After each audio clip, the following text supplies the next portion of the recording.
मैं अपने महाविद्यालय के एफए साहब प्रवीण कुमार सर से अनुरोध करूंगा कि वो उस बच्ची को सम्मानित करें। जोरदार तालियां इन बच्चियों के लिए।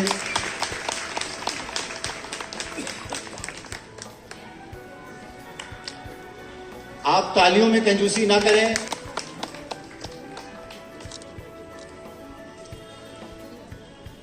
और दो सम्मान और है कि जो पिछले सत्र में हमारी जिन बच्चियों ने सर्वश्रेष्ठ प्रदर्शन किया,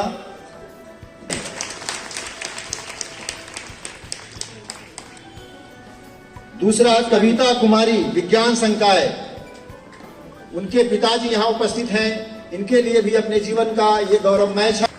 एक बार पुनः जोरदार तालियां।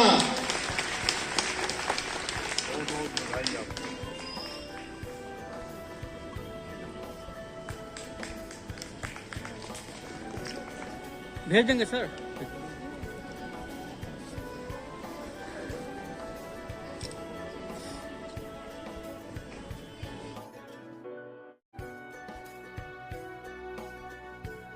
पूर्वी महिला महाविद्यालय में रामवृक्ष बेनीपुरी जी का 127वां जयंती समारोह मनाया गया है, तो ऐसे में क्या संदेश जाता है?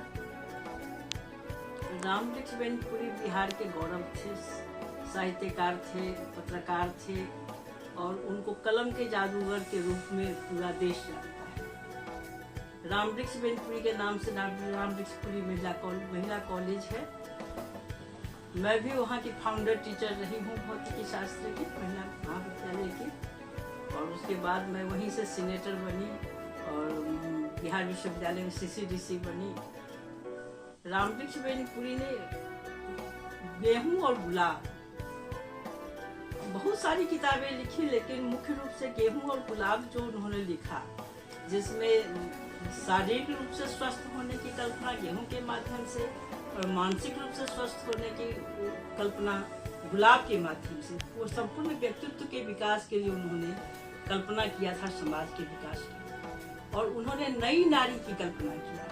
नई नारी के बारे में भी लिखा कि नए युग में भारत जो पुरानी नींव नया निर्माण के साथ जो भारत बन रहा है, नया भारत, इसमें नई नारी की कल्पना थी कि बच्चियां, लड़कियां आकाश में उड़ान तो भरे, लेकिन किचन में कलछी और कार्यालय में कंप्यूटर चलाने में सामंजस्य स्थापित करे। ऐसी नई नारी जो घर भी देखे और समाज और आर्थिक रूप से स्वतंत्र हो, वैचारिक रूप से स्वतंत्र हो, लेकिन अपने घर में कलछी चलाना नहीं भूले, बच्चों और बूढ़ों को और पूरे परिवार को स्वस्थ रखना नहीं भूले। ऐसी नहीं, और उन्होंने इस कल्पना को अपनी बेटी में साकार किया।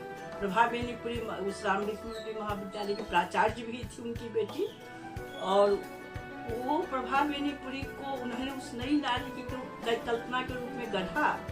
वो प्राचार्य बनी, विद्वान शिक्षिका थी, लेकिन एक साधारण व्यक्ति जो उनसे संबंधित था, उसके घर में कोई बच्चा जन्म लेता था तो उसके लिए अपने हाथ से कोई न कोई स्वेटर या कोई कपड़ा बनाकर उसको गिफ्ट करते थे। मानवता की प्रतीक के रूप में उन्होंने अपनी नई नारी के रूप में रखा था। महिलाओं का कॉलेज है, लड़कियों का महाविद्यालय है। उस नई नारी की कल्पना में सभी बच्चियों को यह संदेश उनके माध्यम से, उनके कलम के माध्यम से मैं बताना चाहती हूँ कि उस कल्पना को साकार कर ही भारत के को माने व्यक्तिगत, सामाजिक और राष्ट्रीय धरोहर को बचाया जा सकता है। तो इस तरह से रामवृक्ष बेनीपुरी के आज 127वें जन्मदिन पर यह संदेश समाज को जाता है, बेटियों को जाता है। देखा गया कि कॉलेज में छात्राओं को भी सम्मानित किया गया है एवं उनके द्वारा राशि प्रदान भी की गई है, तो इसको लेकर क्या अपने संदेश देंगे? रामवृक्ष बेनीपुरी की बहू, उनके बेटा जो शीला बेनीपुरी भी उस महाविद्यालय में प्राचार्य रही थी, और रामवृक्ष बेनीपुरी सरकार की तरफ से जो रामवृक्ष बेनीपुरी न्यास है, जो बेनीपुरी में उनकी प्रतिमा लगी है, उसकी वो अध्यक्षा थी। तो उनके नाम पर महाविद्यालय में खेल के क्षेत्र में, एजुकेशन के क्षेत्र में, कला के क्षेत्र में, विज्ञान के क्षेत्र में जो प्रतिभाशाली बच्चियां हैं, उनके नाम से उनको पुरस्कार दिया गया है, शीला बेनीपुरी पुरस्कार के रूप में बच्चों को सम्मानित किया गया है, ताकि राम वृक्ष बेनीपुरी जी को भी याद किया जाए और शीला बेनीपुरी जो अध्यक्ष थी बेनीपुरी न्यास की, उनको भी। नव वर्ष का आगमन होने जा रहा है और 25 तारीख को बड़ा दिन भी मनाया जाता है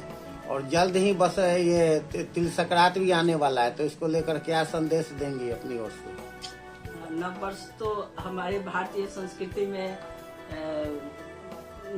नव वर्ष होली के समय में हम लोग मनाते हैं, लेकिन कैलेंडर के हिसाब से तो पूरे देश में नव वर्ष मनाया जाता है। उसकी ढेर सारी शुभकामनाएं। 25 दिसंबर को अटल जी का भी जन्म दिवस है, तो तुलसी विवाह का दिन भी पड़ता है। तो हर तरह से सभी बिंदुओं पर नव वर्ष की पूरे मुजफ्फरपुर वासियों को, बिहार वासियों को, देशवासियों को सबको हार्दिक शुभकामनाएं कि नया वर्ष बड़ी उन्नति के साथ और सद्भावना के साथ समाज में सब कोई रहे।